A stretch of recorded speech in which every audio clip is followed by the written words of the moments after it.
राजा परीक्षित ने श्री सुखदेव जी महाराज से प्रश्न किया, हे ज्ञान के भंडार महात्मा, कृपा करके यह बतलाइए कि दैत्य वृत्तासुर को त्वष्टा ने क्रोध में वशीभूत होकर उत्पन्न किया था, फिर उसे युद्ध के समय किस तरह ज्ञान की प्राप्ति हुई।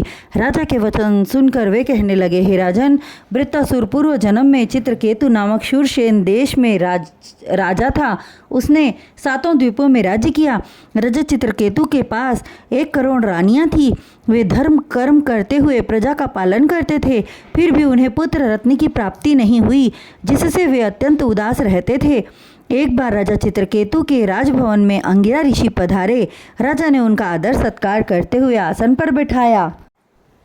कुछ क्षण बाद अंगिरा ऋषि राजा चित्रकेतु का मलिन मुख देखकर बोले, हे राजन, आप चक्रवर्ती सम्राट होकर भी उदास रहते हो, इसका क्या कारण है।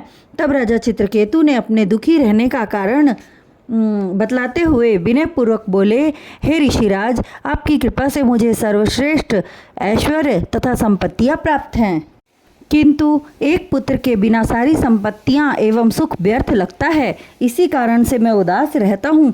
आप जिस तरह कृपा करके मेरे भवन में पधारे हैं, उसी तरह मेरे इस दुख को भी दूर करें। चित्रकेतु के वचन सुनकर अंगिरा ऋषि कहने लगे कि हे राजन, तुम्हारे भाग्य में संतान सुख प्राप्त करना नहीं लिखा है, इसलिए तुम भगवत भजन करो, जिससे तुम्हारा परलोक सुधर जाए।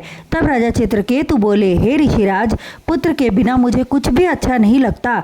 उनका हठ देखकर अंगिरा ऋषि कहने लगे, हे राजन, आप हठ कर रहे हैं, आप एक यज्ञ करें तो तुम्हें एक पुत्र प्राप्त होगा, किंतु बाद में महादुख प्राप्त होगा।